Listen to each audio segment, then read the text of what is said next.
Bismillah, assalamualaikum. Dari Bang Jana, akun Twitter @saujanastory. Menjemput gelap, bagian 1 dari beberapa bagian kontrakan Bangsal 3. Ini dia selengkapnya di Fakta Sejarah.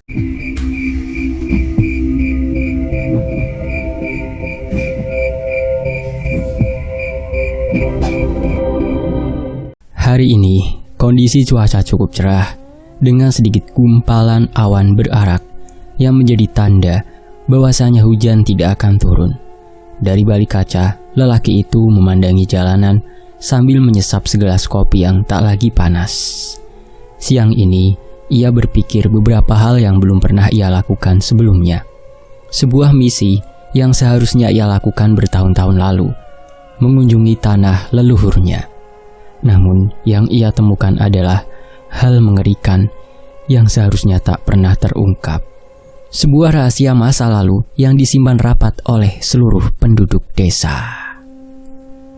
Kemal, 32 tahun, seorang pemuda mediocre yang masih terus berkutat dengan segala hobi dan kegemarannya. Kehidupan keluarganya yang sangat sederhana membuat masa kecilnya lebih terbatas jika dibandingkan dengan kawan sebayanya. Ayahnya yang ketika itu masih berada di posisi cukup rendah di tempat kerjanya membuat hidup keluarga sangat sederhana.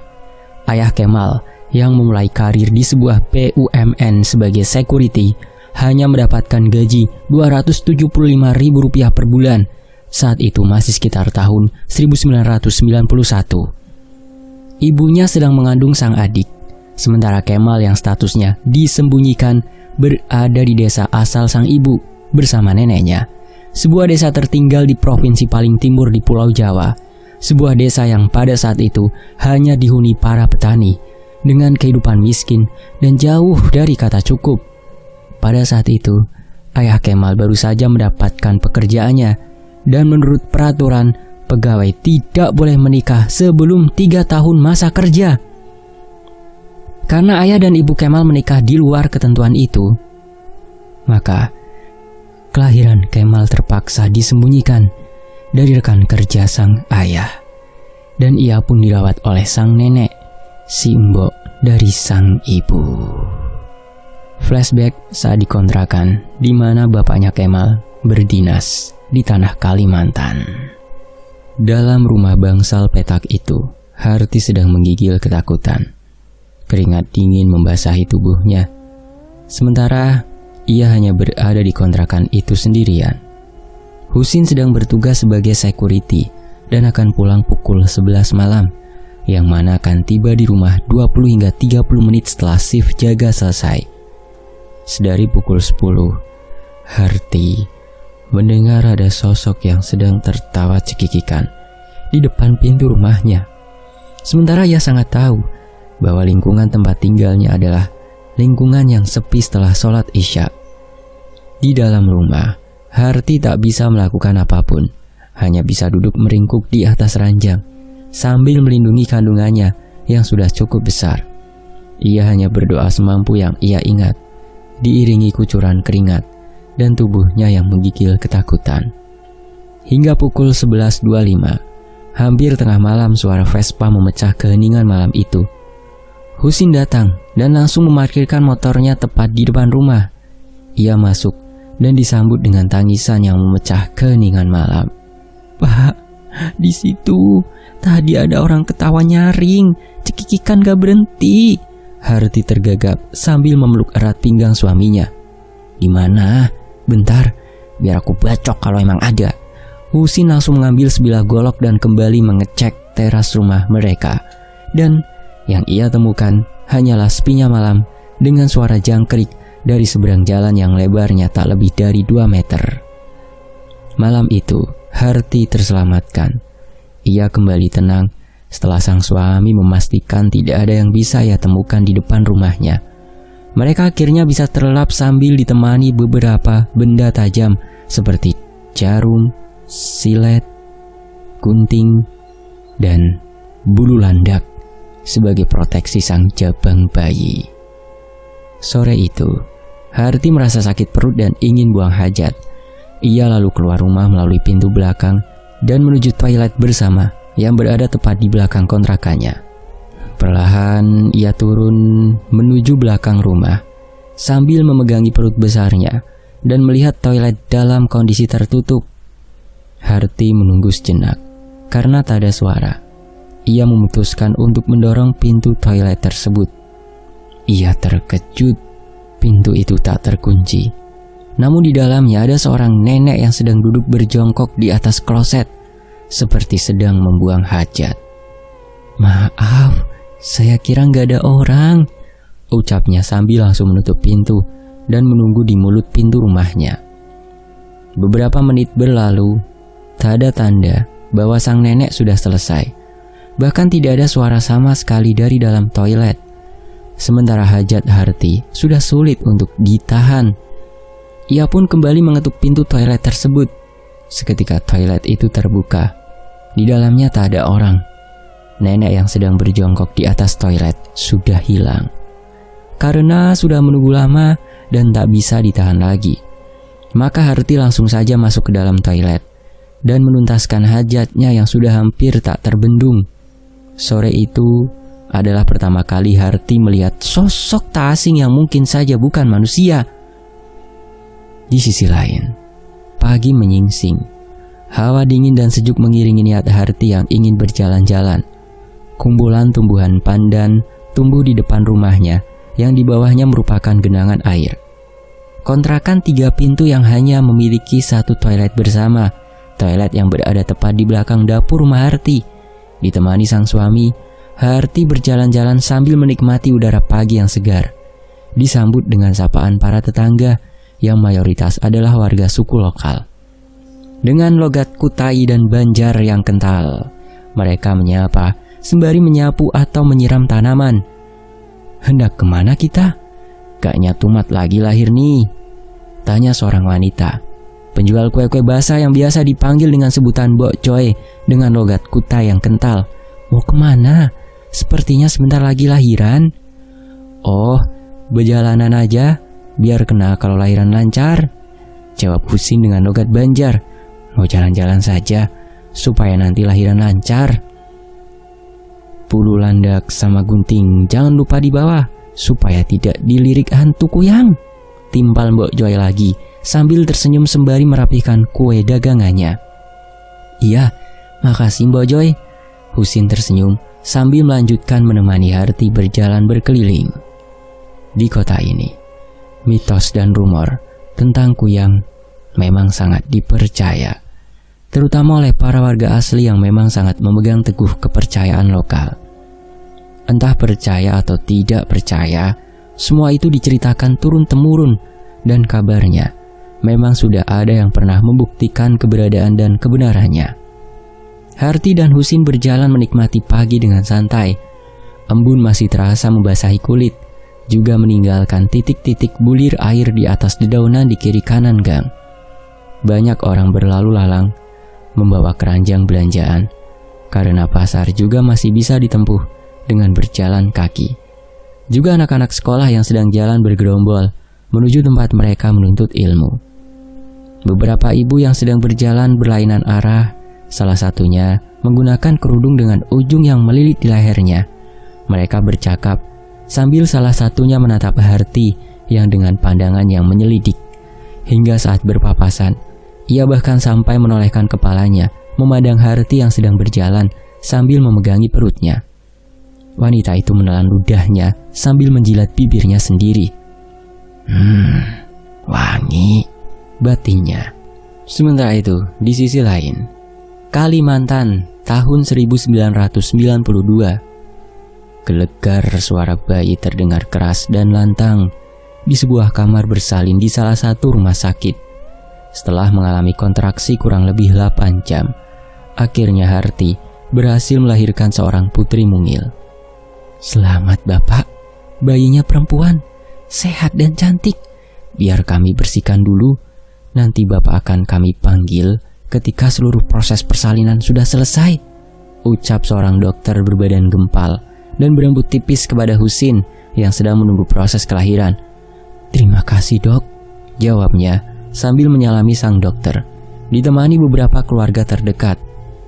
Rumah sakit tempat Harti melahirkan merupakan sebuah rumah sakit tua yang sudah beroperasi puluhan tahun lamanya. Ditandai dengan bentuk gedung yang hanya satu lantai dengan koridor-koridor panjang. Tiang-tiang dari kayu ulin bercat hijau menjadi salah satu tandanya. Dikabarkan rumah sakit ini sudah ada sejak awal kemerdekaan. Koridor-koridor remang terlihat dari kejauhan, mengelilingi sebuah taman dengan tanaman-tanaman hias dan bunga-bunga berkelopak kecil berwarna merah. Sejenak, Husin memandang sekitar dan memejamkan matanya sekilas. Tangannya menengadah. Ia sedang berdoa dan berucap syukur kepada Sang Pencipta atas kelahiran buah hatinya, juga atas lancaran dan keselamatan istrinya. Hari masih terlalu dini untuk bisa memandang bebas ke sekitar. Beberapa keluarga dekat sedang riuh berbisik dan berceloteh bahagia. Mereka menyambut hadirnya sang keponakan baru sambil meminum teh yang dibeli dari penjajah keliling yang membawa termos. "Mari Bapak, istri dan bayinya sudah bisa dijenguk. Seluruh proses persalinan sudah selesai, tapi masuknya maksimal 2 orang ya," ucap seorang perawat berjilbab berpakaian putih dengan aksen garis hijau di bagian pinggir pakaian dinasnya. "Baik Sus, terima kasih," ucap Husin, disusul anggukan seluruh keluarganya. Mereka pun bergegas menuju kamar perawatan yang hanya berjarak beberapa kamar dari tempat mereka menunggu. Sebulan berlalu, Harti dan Husin sangat menikmati waktu-waktu bersama merawat putri mereka yang masih sangat kecil. Kadang beberapa saudara datang untuk mampir dan membawakan beberapa makanan kecil sambil melihat keadaan sang putri kecil, Rosiana, nama putri kecil itu. Rosi saat itu masih sering dibedong, dan itu memberikannya kehangatan dan ketenangan untuk bisa terus tidur maksimal setiap harinya. Dan Harti jelas bisa mengerjakan urusan dapur layaknya ibu rumah tangga lainnya. "Bu, aku berangkat ya. Nanti pulang kayak biasa, jam 11 selesai piket. Mudah-mudahan gak kelamaan di jalan," ucap Husin sambil berpamitan pada Harti dan tak lupa mengecup dahi Rosi yang masih terpejam. "Iya, jangan mampir-mampir. Tahu sendiri di sini tuh agak-agak," ucap Harti yang selalu khawatir ketika sang suami dinas hingga larut malam. "Iya, gak akan mampir-mampir," jawab Husin sambil menyodorkan tangannya. Harti menyambut sambil mencium punggung tangan suaminya. Husin yang sudah berpakaian security lengkap berlapis jaket pun akhirnya pergi. Suara Vespa yang seperti kaleng akhirnya menjauh dari rumah dan perlahan menghilang. Kini hanya tinggal Harti dan Rosi. Ada kecemasan di dalam hatinya. Pikiran-pikiran berkecamuk jika ia memikirkan bahwa akan pergantian gelap dan terang hanya berdua. Lingkungan gang tempat mereka tinggal memang padat penduduk, guyup dan saling bantu. Namun ketika selepas Isya, maka hampir semua orang akan masuk rumah untuk beristirahat, menonton drama Oshin, atau mungkin bersiap menonton MacGyver atau Friday the 13th. Saat itu, akses informasi mereka sangat terbatas. Bahkan TV berwarna adalah barang mewah yang tak dimiliki masyarakat kebanyakan, terutama kelas menengah ke bawah. Mayoritas dari mereka hanya memiliki TV tabung hitam putih dengan cover seperti flipping door pada ruko sebagai penutup layar. Rangka TV rata-rata dari kayu dengan knop dan bingkai layar dari besi juga pada kaki-kakinya. Harti memutuskan untuk menyulam kain dengan motif bunga, ditemani suara TV yang sedang menyiarkan berita malam di TVRI. Rosi sedang tidur dengan dibekali beberapa benda tajam sebagai penjagaan. Gunting kecil, jarum, bulu landak, juga bawang tunggal dibungkus dan diletakkan di atas kepala dekat si bayi. Sebuah kepercayaan masyarakat yang katanya bisa membantu menjaga sang bayi dari ruh dan hal-hal jahat. Meskipun bukan orang Kalimantan asli, Harti mengikuti adat dan kepercayaan setempat sebagai cara untuk menghormati budaya, karena seperti yang banyak diketahui, Kalimantan merupakan tanah dengan budaya lokal yang kuat. Ditambah, info dan kabar-kabar tentang keberadaan Kuyang memang santer terdengar. Karena itu, ia mengikuti saran-saran dari para tetangga dan menyediakan benda-benda penjaga untuk Rosi. Kondisi ruangan menghangat, padahal di luar malam cukup dingin. Harti memandang jam dinding untuk memastikan berapa lama lagi ia harus menunggu sang suami pulang dari piketnya. Pukul 9. Keadaan di luar rumah sudah benar-benar sepi dan hampir tidak ada suara. Hanya ada suara jangkrik dan kodok bersautan lirih dari seberang rumah. Tanah rawa yang ditumbuhi beberapa tanaman liar. Harti menyesap teh hangatnya, lalu meletakkannya kembali ke atas meja Osin sambil sesekali melirik Rosi yang masih tertidur tenang. Memang, hampir semua orang memiliki meja kayu bundar seperti yang biasa dilihat di drama Osin, makanya disebut meja Osin. Karena drama itu sangat populer saat itu, drama Jepang berlatar era Meiji yang cukup sedih. Entah, namun rasa gugup dan tidak tenang berkecamuk di dalam dirinya. Rasa khawatir yang selalu ia rasakan jika sang suami piket dan pulang tengah malam. Seketika, keadaan mendadak hening. Bersamaan, suara kodok dan jangkrik menghilang. Suasana di luar rumah menjadi hening total. Hanya tersisa lirih suara TV, detak jam dinding, dan detak jantungnya sendiri yang berdegup kencang tanpa sebab. Harti meletakkan perlengkapan menyulamnya dan segera menghampiri Rosi yang sedang tertidur. Didekapnya putri kecilnya itu.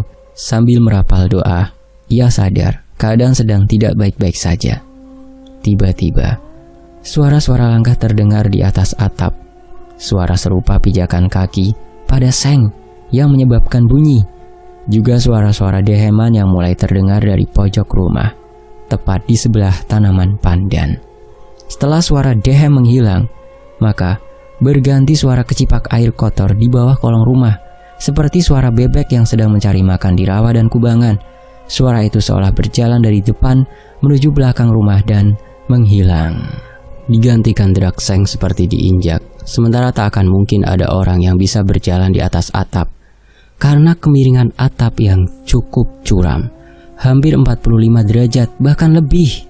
Siklus itu terus berlangsung selama kurang lebih setengah jam. Tak ada jalan keluar.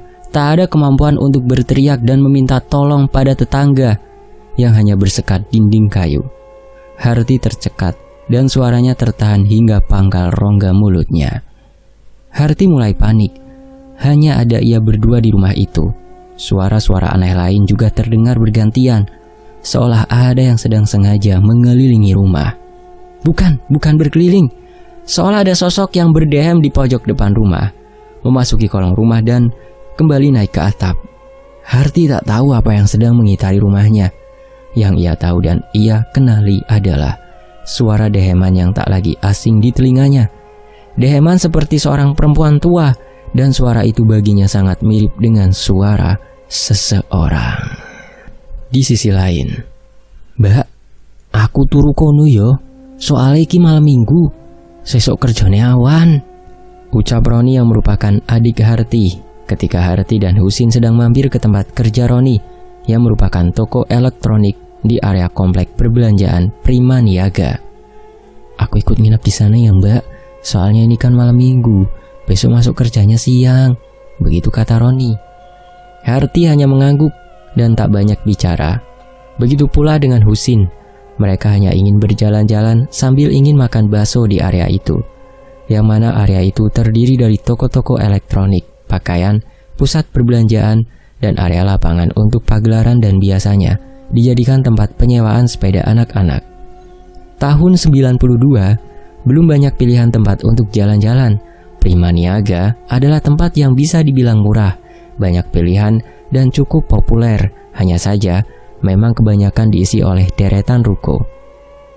"Pak, si Mbak dapat telegram. Katanya si Mbok sakit. Kayaknya kita mesti pulang ke Jawa, sekalian jemput Kemal," ucap Harti di sela-sela menyesap segelas es kelapa muda. Kalau memang sampai dapat telegram, berarti emang penting. Aku masih ada tabungan beberapa ratus ribu, kalau memang mau dipakai buat pulang ke Jawa, jawab Husin sambil mengunyah bakso. "Ya udah, nanti biar tak kasih tahu dulu si Roni, siapa tahu dia mau nginep di rumah," timpal Harti sambil menimang Rosi di dekapannya. "Tapi aku ndak bisa lama, mungkin beberapa hari terus pulang duluan. Nanti balik bisa sama adek aja. Suruh tinggal di rumah sementara, Itu pun kalau memang mau ikut. Lanjut Husin. Ya udah ndak popo. Yang penting aku pulang dulu. Mau rawat Simbok. Soalnya sudah terlalu tua. Jawab Harti yang akhirnya diikuti anggukan dari suaminya. Sebagai seorang security yang bergaji 275.000 per bulan di tahun 92, memiliki simpanan beberapa ratus ribu adalah sebuah berkah yang besar karena beruntungnya biaya persalinan dijamin oleh tempat kerja Husin. Mereka bertiga akhirnya menyelesaikan makan bakso bergantian karena memang harus ada yang menggendong Rosi sembari salah satu dari mereka makan. Menjelang jam 9 malam, mereka pulang dengan berbonceng Vespa. Hampir 1 jam, akhirnya mereka berdua memecah keheningan gang sempit tempat mereka tinggal dengan cemprengnya suara knalpot Vespa tua. Maklum, Vespa memang sedang menjadi kendaraan yang sangat digandrungi. Kebetulan, ini adalah malam minggu. Husin hanya bekerja sampai hari Jumat, sehingga ia bisa berakhir pekan dengan Harti seperti sebelumnya. Kemungkinan besar, Roni juga akan datang sekitar pukul 10 lewat selepas kerja. Mereka memasuki rumah dengan tak lupa mengucap salam. Memang sudah kebiasaan, ada atau tidak ada orang di dalam bangunan atau rumah pasti tetap mengucap salam. Meskipun sebenarnya akan menakutkan jika ada yang menjawab, padahal rumah sudah dipastikan kosong. Makanya salamnya pakai Assalamualaikum. Koreksi kalau salah ya. Sebenarnya rumah mereka hanya terdiri dari 2 ruangan yang bersekat. Ruang tamu atau TV dan kamar tidur hanya disekat 2 lemari yang dijajar bersampingan, dan dapur disekat yang lain. Memang sebenarnya kontrakan bangsal ini masih jauh dikata layak, apalagi jika ada Kemal yang berumur 5 tahun sedang aktifnya bermain. Mereka berdua akhirnya berbincang sambil menidurkan Rosi yang setengah terbangun karena gelegar suara Vespa. Televisi hitam putih yang sudah mulai usang menampilkan MacGyver yang konon bisa membuat alat-alat canggih dari barang seadanya. Meskipun terkesan mustahil dan tak masuk akal, namun tetap saja itu merupakan tontonan yang menarik selain Friday the 13th yang tayang pukul 11 malam setiap malam Jumat. Mereka berbincang pelan hingga akhirnya suara ketukan terdengar. Roni sudah selesai bekerja dan menginap seperti biasanya. Husin membukakan pintu dan menyuruh Roni segera masuk. Sebelumnya ia melongok keluar pintu dan menoleh kiri dan kanan, takut ada tetangga yang terganggu. Di tangan Roni ada sekresek terang bulan isi kacang. Ron, aku entuk telegram tekon Jawa. Jarene simbok loro, dadine aku arep mulih. Nah iso, kowe ora usah turun kene dhewean. Soale ngarep omah nek bengi ono mbah-mbah sing guyu cekikikan, ucap Harti sambil menyodorkan piring yang baru saja diambilnya dari dapur. Kalau dalam bahasa Indonesianya seperti ini. Ron, aku dapat telegram dari Jawa. Katanya simbok sakit, jadinya aku mau pulang. Kalau bisa, kamu jangan nginep di sini dulu, soalnya sendirian. Karena di depan rumah kalau malam ada nenek-nenek ketawa cekikikan. Halah, mosok mbak, ngapusi. Bohong aja sampean mbak, yang begitu itu nggak ada. Udahlah, aku biar nginep di sini aja pas sampean pulang kampung, sambar Roni dengan nada meremehkan dan sok berani. Yang penting aku sudah bilang loh ya Ron, gak tanggung jawab pokoknya kalau sampai kamu didatengin. Soalnya pas hamil Rosi, tiap malam pasti ada yang ketawa di depan rumah. Jawab Harti dengan malas karena sikap adiknya yang satu ini memang sok berani. Mereka bertiga akhirnya makan terang bulan bersama hingga hidangan benar-benar tandas. Lalu Harti memutuskan untuk tidur bersama Rosi, sementara Husin dan Roni masih mengobrol lirih sambil menonton MacGyver. Hingga beberapa waktu kemudian Husin menyusul istrinya dan tinggal Roni sendirian menonton sambil minum kopi.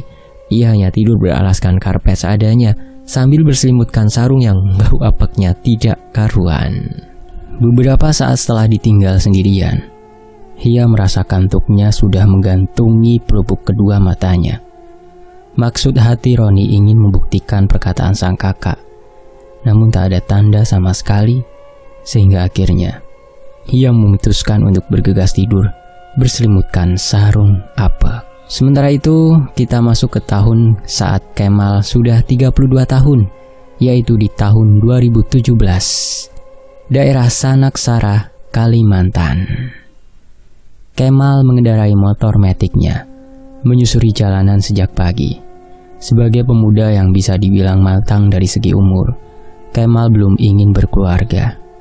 Ia ingin sepuasnya menikmati hidup. Masa kecil yang sangat biasa saja membuatnya ingin membalaskan dendamnya terhadap keadaan kala itu. Ia bermain semua game yang ia suka, membeli apapun yang dahulu hanya bisa dilihatnya ketika kecil. Bahkan di usianya yang 30 tahun, ia masih suka membeli mainan, baik itu mobil-mobilan, robot, dan aneka konsol yang ketika kecil tidak pernah bisa ia miliki. Kemal kecil memang bisa dibilang cerdas. Meskipun tidak TK, ia sudah bisa membaca dan menulis dengan lancar di tahun pertamanya sekolah. Semua berkat sang ibu dan saran dari tetangga yang juga berprofesi sebagai pengajar. Di jalan, Kemal banyak memikirkan sesuatu. Selain memperhatikan jalan tentunya, ia juga aktif dalam berimajinasi. Bahkan sambil berkendara pun, ia bisa tetap fokus, sementara separuh isi kepalanya melayang entah kemana. Sebagai pemuda yang sebenarnya sudah bisa dibilang tua, Kemal tak pernah berencana bekerja dengan seragam dan rambut rapih, seperti layaknya lelaki seusianya. Ia sangat mengutamakan kapasitas dan kualitas hasil kerja, daripada sekedar penampilan yang tak berbanding lurus dengan daya dan pola pikir seseorang. Oleh karena itu, ia tak pernah berminat untuk berada di balik meja sebuah instansi pemerintahan maupun swasta yang berorientasi pada visual. Baginya, visual dan tampilan tak lebih penting jika dibandingkan apa yang bisa ia berikan pada pekerjaannya. Kemal merupakan seorang mediocre. Ia mempelajari banyak hal, meskipun tidak ahli. Ya, tengah-tengah lah, biasa saja. Ia mampu membuat website, sedikit mengerti bahasa pemrograman, mengerti desain, musik, dan hal-hal lain. Hanya saja ia tak pernah memfokuskan pikirannya pada satu bidang. Baginya ia harus tahu dulu meskipun tidak ahli, karena jika ia ternyata harus menekuni satu bidang, maka ia tak akan sulit untuk mengerti dasarnya. Dan tentunya, proses belajarnya juga akan lebih cepat dibanding orang lain. Saat ini, ia menikmati profesinya sebagai driver ojek online. Selain pendapatannya lumayan dan melebihi UMR di daerahnya, profesi ini membuatnya bertemu berbagai macam orang, baik itu pelanggan maupun rekan sesama driver. Di sebuah warkop yang dimiliki oleh seorang teman, Kemal memandang handphonenya sambil membuka Google Maps. Ia berniat untuk mencari desa asal sang ibu, desa di mana leluhurnya dikebumikan. Ia mengais apa yang ia ingat ketika kecil, mulai dari kata yang sering ia dengar, yang sekiranya merupakan nama tempat, yang ia tahu hanya kata Kujang, sebuah kabupaten di timur Pulau Jawa. Selebihnya ia masih terus mengais apa yang bisa ia ingat. Kata selanjutnya yaitu Lapengan, sebuah kata yang ia percaya bisa menjadi petunjuk kuat terhadap daerah asal muasal leluhurnya. Dan ketika ia menggoogle kata itu, yang muncul adalah area sentra penghasil komoditas pertanian, yang mana komoditas pertanian itu pernah digeluti oleh Harti, sang ibu. Kemal memang memiliki jaringan pertemanan yang bisa dibilang cukup luas. Bertahun-tahun bergaul di warnet membuatnya mengerti membangun jaringan di dunia maya dengan orang-orang yang bisa dipercaya. Bar, awakmu nang Sidoarto toh? Tanya Kemal pada Akbar yang tinggal di Sidoarto. Iyo mas, ono apa mas? Kok kayaknya penting banget ini? Tak lama jawaban berisi pertanyaan dari Akbar tampil di layar. Koe sibuk ora? Aku rencananya pengen minta temani jalan-jalan ke Kujang, pengen ke kampungnya emakku di Lapengan, jawab Kemal. Ya masih bisa berbahasa Jawa, meskipun suka lupa kosakata. Ora sibuk mas, ndak sibuk mas ini. Ini masih nunggu ijazah lulusan. Yang penting dikabarin aja mas, jawab Akbar yang memang masih berumur 19 tahun dan baru mau lulus SMA. Iya bar, pokoke bulan iki kok awakmu siapno sangu karo klambi ganti ae. Transport biar aku semua yang tanggung, ucap Kemal mantap. Iya mas, gampang pokoknya. Kabari seminggu sebelumnya ya mas, jawab Akbar yang memang masih menggebu-gebu. Kemal termenung sejenak, mengingat kenangan masa kecilnya, mengingat beberapa denah di desa itu. Satu hal yang paling ia ingat, ada 3 hal. Sawah bersumur bor yang digunakan untuk menjemur rami, sebuah kolam ikan besar berair hijau yang kabarnya angker tak jauh dari rumahnya, dan kompleks pemakaman yang letaknya tepat di belakang masjid terbesar di desa itu. Meskipun hanya itu yang bisa ia ingat dengan jelas, namun beberapa cerita yang konon terjadi di desa itu ikut berputar di kepalanya. Segudang cerita aneh yang tak semuanya dapat ia ingat, hanya sebagian kecil yang masih terngiang. Dahulu, sang bude yang masih tinggal di desa sebelah pernah bercerita bahwa desa asal leluhur Kemal memiliki cerita kelam, mulai dari sering ditemukan mayat tanpa identitas di pinggir jalan, hingga beberapa gangguan yang dialami penjual sayur. Bude kala itu juga menceritakan bahwa seluruh warga desa sempat diancam akan disapu oleh sang penguasa desa, yang berarti seluruh penduduk desa akan dikutuk dan dihujani pagebluk yang bisa menghilangkan seluruh desa, sehingga seluruh generasi yang saat itu berada di desa bisa musnah. Tentu saja, mengingat cerita tentang betapa wingitnya desa membuat Kemal sedikit bergidik. Namun ia juga penasaran dengan kebenaran cerita masa kecilnya itu, yang mana itu aneh. Bagaimana seorang anak kecil berumur kurang dari 5 tahun didongengkan cerita mengerikan seperti itu? Namun saat itu orang tak cukup mengerti akan trauma yang bercokol di alam bawah sadar seorang anak ketika diceritakan dongeng horor mengerikan seperti itu. Mungkin saja itu bukan sekedar dongeng, bisa jadi itu adalah sebuah kenyataan pahit yang nyata adanya terjadi di desa. Karena sebisa yang diingat Kemal, di desa itu masih banyak pohon beringin, trembesi, dan jajaran pohon jati di pinggir jalan yang berbatasan dengan sawah. Bu, dulu kampungnya Simbok tuh gimana? Katanya serem, wingit. Tanya Kemal tiba-tiba pada sang ibu. Ya, ia memanggil neneknya dengan sebutan Simbok, juga karena saat itu ia mengikuti tantenya yang masih baru puber. Ya, begitulah. Lawang dulu aja sempat sering nemu mayat dalam karung di pinggir jalan kok. Pasti ditaruh di pinggir jalan sebelah sawah, di bawah pohon jati. Tak bisa dipungkiri bahwa desa itu memang terlambat mengalami kemajuan. Bahkan ketika desa lain sudah ada listrik kolektif yang hanya dinyalakan pukul 6 sore hingga 11 malam dengan mesin diesel, di desa kelahiran Simboknya Kemal justru belum ada sama sekali. Bahkan jalanannya masih tanah yang akan berlumpur ketika hujan. Seketika Kemal bertanya dan meminta sang ibu menceritakan pengalaman-pengalaman dan kejadian yang ada di desa mereka. Meskipun terlihat sedikit enggan, namun akhirnya Harti menuruti permintaan anak sulungnya. Salah satunya adalah ketika Harti pulang tahun 1993 dan menjemput Kemal.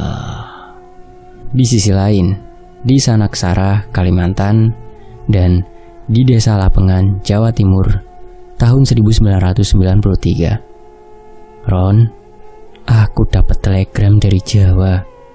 Katanya Simbok sakit. Jadinya aku mau pulang. Kalau bisa kamu ndak usah nginep di sini sendirian. Soalnya di depan rumah kalau malam ada nenek-nenek ketawa cekikikan, ucap Harti sambil menyodorkan piring yang baru saja diambilnya dari dapur.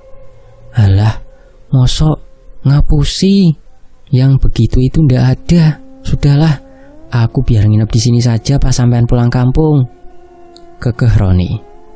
Yo wes Ron, yang penting aku sudah bilang loh ya, nggak tanggung jawab pokoknya kalau sampai kamu didatangi. Soalnya pas hamil Rosi, tiap malam pasti ada yang ketawa di depan rumah, jawab Harti dengan malas, karena sikap adiknya yang satu ini memang sok berani. Sementara itu, suasana toko ramai dan banyak pengunjung yang datang. Meskipun belum membeli dan hanya sekedar bertanya saja, namun suasana terlihat cukup membuat orang penasaran Maklum, ini adalah akhir pekan. Roni yang biasanya ketika siang merangkap sebagai sopir ikut membantu menjelaskan beberapa barang elektronik yang kebanyakan berupa TV dan perangkat pemutar musik berupa tape recorder dan aneka amplifier. Juga ada yang bertanya seputar mesin cuci maupun lemari pendingin. Roni merupakan pekerja yang giat meskipun hanya lulusan SMP kala itu. Namun seiring berjalannya waktu, ia bisa menempatkan diri dan menjadi salah satu orang kepercayaan pemilik usaha. Namun tetap saja, sebaik dan sepercaya apapun sang pemilik toko, termasuk orang yang menyebalkan. Bukan menyebalkan, namun lebih tepatnya terlalu menggenggam etos kerja yang berlebihan, sehingga ada kalanya tak memahami waktu libur karyawan. Bahkan pernah suatu ketika orang tua sang pemilik meninggal, ia tak sejenak berkabung dan menutup usahanya barang sehari saja. Semua perniagaan tetap dibuka, seolah mengejar uang. Di hari raya pun begitu, sehingga beberapa karyawan merasa jengkel dan sering memberontak ketika tidak diberi libur.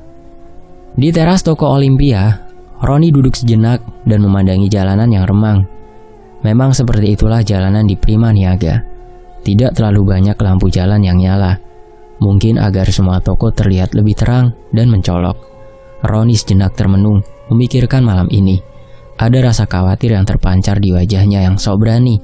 Sang kakak beserta putrinya baru saja berangkat pagi tadi dengan KM Tidar, kapal motor Tidar, yang berarti ini adalah malam pertama ia tidur sendirian di kontrakan. "Ron, tolong itu TV Panasonic dibawain, terus diiketin di motor mas yang ini," ucap seorang pria berkacamata bulat seperti yang dipakai John Lennon. "Oh siap bos," jawabnya singkat lalu bergegas berdiri dan mengangkat TV Panasonic 14 inch dan mengikatkan di motor Force One, Yamaha Force One Jet Cool milik pelanggan. Ini motor 2 tak nih, motor legend.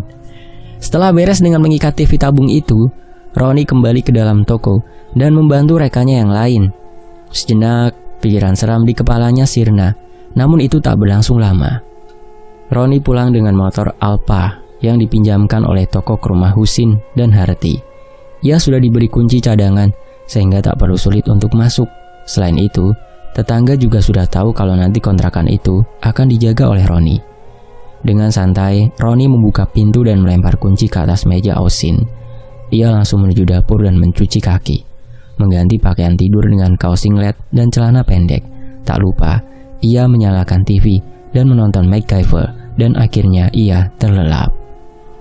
Malam terasa sepi. Keheningan total seketika menyergap. Suara jangkrik dan gerombolannya seketika menghilang. Malam seolah berpindah ke dalam sebuah kehampaan, tanpa suara, tanpa apapun. Bahkan detak jantung pun akan terdengar, begitu nyaringnya.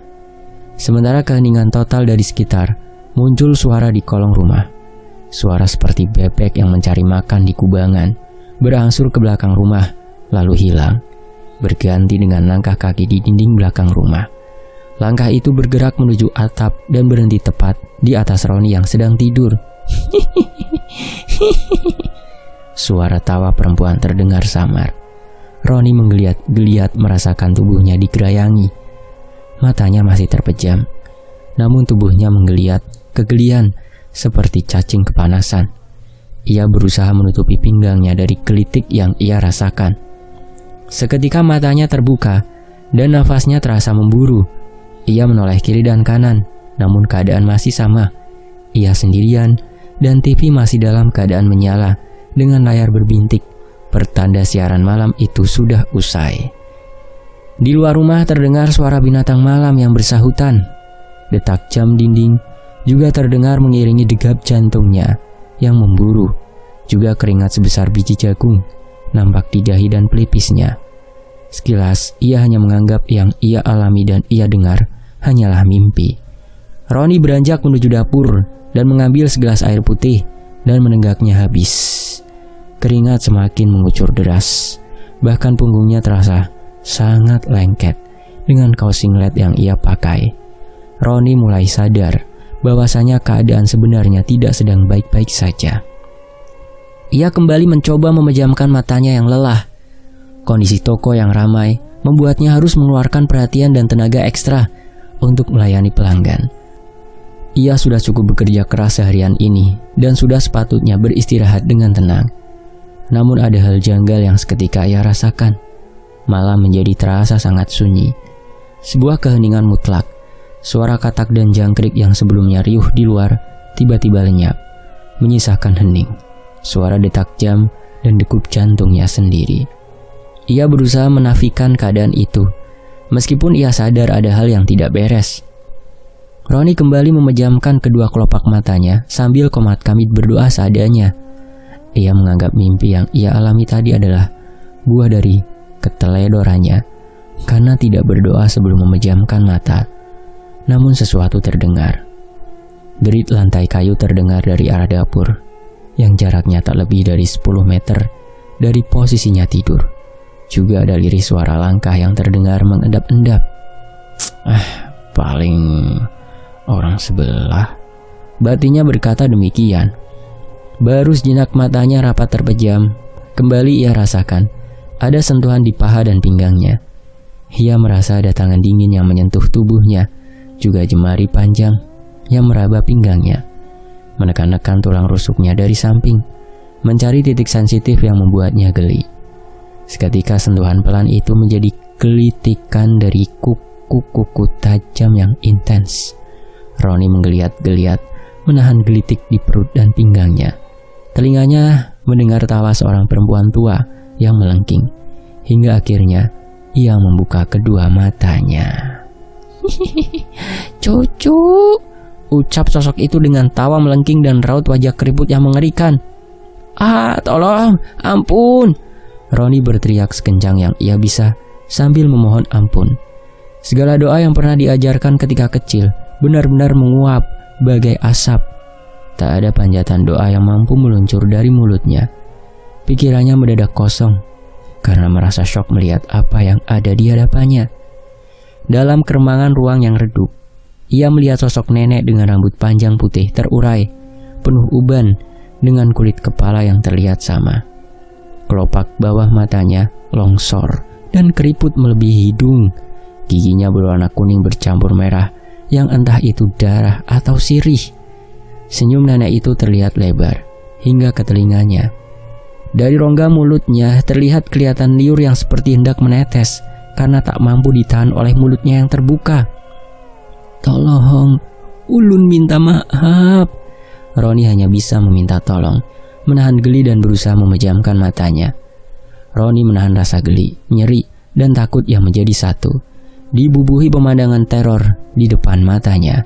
Wajah itu terlihat sangat jelas meskipun dalam keremangan, seolah sengaja ditunjukkan, dan itulah sosok terjelas yang pernah dilihatnya.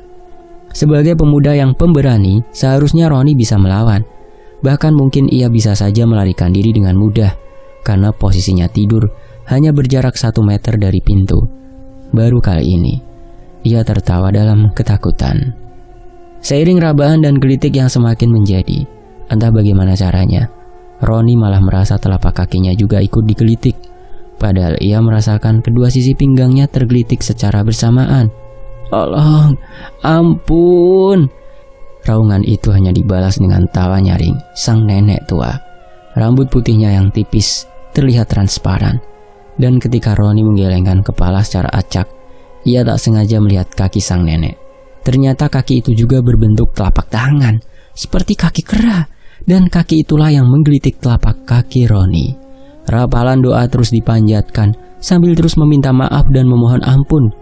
Seisi ruangan yang juga terdengar gaduh, namun anehnya tak ada respons dari tetangga, seolah ia di dalam ruangan isolasi yang kedap suara. Dengan susah payah, ia terus berusaha menutup matanya, berusaha untuk tidur atau setidaknya mengurangi kengerian yang ia alami, karena tawa lebar sang nenek kini justru semakin menjadi dengan liur yang menetes-netes di tubuh Roni. Semakin ia memaksa menutup mata, justru kedua kelopaknya tak bisa ditutup, seolah ia dipaksa melihat sosok mengerikan yang sebelumnya ia ragukan keberadaannya. Sesal hanya bisa ia rasakan sambil menahan gemburan yang terjadi pada tubuhnya, dan seketika semua gelap. Sementara itu di sisi lain, suasana laut malam ini terasa tenang. Meskipun kadang terasa sedikit berombak. Penumpang tidur di ruangan yang dijadikan kamar bersama tumpukan barang masing-masing. Begitu pula Harti, Husin, dan Rosi, sang bayi kecil yang harus ikut tidur beralaskan matras tipis. Mereka ikut tidur berjajar seperti pindang di dalam ruangan yang mungkin saja di dalamnya ada copet dan pembunuh. Mungkin saja. Keadaan ruang geladak kelas ekonomi memang hampir semuanya sama. Ramai, sesak, dan bercampur bau keringat dan bau ketek. Entah siapa yang bisa membuat semakin mual. Beruntung jendela bulat di sisi kapal dibuka sehingga masih ada sirkulasi udara. Beberapa kali ada penjual makanan masuk dan menawarkan makanan darurat seperti mie dalam kemasan yang harganya 4 kali lebih mahal daripada harga di darat. Seolah si penjual berniat untuk cepat naik haji dan pulang di hari yang sama. Harga mahal yang tentunya tak dapat ditolak oleh penumpang yang terpaksa harus mengisi perut mereka karena makanan di kapal rasanya tidak enak. Ini adalah malam terakhir mereka di dalam kapal. Perjalanan yang ditempuh selama 3 hari 2 malam akan segera berakhir dalam beberapa jam ke depan. Husin dan Harti beruntung ia membawa banyak perbekalan seperti roti yang sudah mereka beli ketika masih di kota. Sudah, tidur aja dulu. Paling-paling pagi kapalnya dah nyampe, ucap Husin pada istrinya yang sedari tadi menepuk-nepuk paha Rosi agar anak itu tetap lelap. Iya, sebentar. Biarin dia nyenyak dulu, habis itu baru aku tidur. Jawab Harti yang sebenarnya menahan lelah dan kantuk. Bawah matanya terlihat sedikit menghitam. Memang, kehidupan di geladak kapal bukanlah hidup yang mudah. Meskipun hanya 3 hari 2 malam perjalanan, namun rasanya sangat lama. Karena bagaimanapun mereka bersama orang yang sama sekali tak dikenal. Selain itu, resiko kehilangan barang juga sangat besar jika tidak dijaga baik-baik. Belum lagi copet yang ikut berdesakan ketika naik atau turun kapal, yang tak jarang berani menyilet tas untuk mengambil dompet. Boom. Suara trompet kapal berbunyi nyaring, menandakan kapal sudah sampai dan hendak bersandar. Para penumpang langsung berebut untuk melihat ke jendela. Dari kejauhan, terlihat siluet hitam memanjang dengan beberapa bentuk aneh di cakrawala yang merupakan teluk. Sekitar 1 jam lagi, kapal akan segera bersandar. Para penumpang lalu membereskan perlengkapan yang mereka gunakan untuk tidur. Selimut, pakaian ganti, dan segala macam barang pribadi masing-masing. Husin dan Harti merapikan lampin, perlak, juga perlengkapan tidur Rosi. Semuanya dilipat, dimasukkan plastik, dan digabung bersama barang lain di dalam tas besar. Tak lupa, mereka juga merapikan kardus bawaan berisi amplang yang ditujukan untuk oleh-oleh keluarga. Penumpang-penumpang lain sudah kasak kusuk, seolah tak sabar untuk segera turun dari kapal. Mereka sudah tak ingin berlama-lama berada di ruangan pengap yang hampir tak ada privasi. Bahkan untuk tidur dengan santai saja, mereka masih merasa was-was karena takut barang mereka hilang.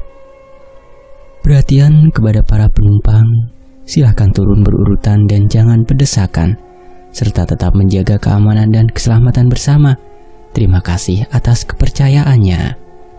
Terdengar suara pengumuman dari pengeras suara yang ada di sudut ruangan.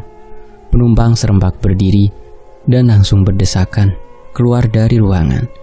Namun tidak dengan Husin dan Harti. Mereka masih menunggu di pojok sambil memeluk Rosi. Husin memperhatikan barang mereka dengan baik. Jangan sampai ada penumpang lain yang mengambil, baik itu sengaja maupun tidak sengaja. Ada perasaan senang dan khawatir pada wajah mereka berdua. Khawatir ketika semua orang berdesakan, yang berarti kemungkinan terluka cukup besar. Apalagi mereka membawa bayi yang bahkan belum berumur 1 tahun, si Rosi. Tak ada transportasi antar pulau yang lebih terjangkau dari kapal laut, terutama untuk mereka berdua yang kelas menengah. Sementara itu, malam ini hujan mengguyur setelah sekitar 6 jam mereka menaiki bus dari ibu kota. Kabupaten sebut saja Kujang, disamarkan. Memang lumayan jaraknya dari ibu kota. Seturunnya mereka dari kapal, mereka harus berjibaku untuk menolak para kuli angkut yang memaksa membawakan barang-barang mereka. Belum lagi waspada terhadap copet. Husni, Harti, dan si bayi, Rosi, tiba di sebuah pasar yang selalu menjadi patokan ketika pulang kampung. Di depan pasar Seneng Arto, mereka segerombolan tukang becak yang sedang menunggu penumpang. Para pria yang sudah tak lagi muda itu, ada yang sedang meringkuk berselimut sarung, ada pula yang sedang bercengkrama sambil menghembuskan asap rokok lobot. "Kula nuwun Pak, saged nedhi antar dateng dusun Lapengan, Samber Arto?"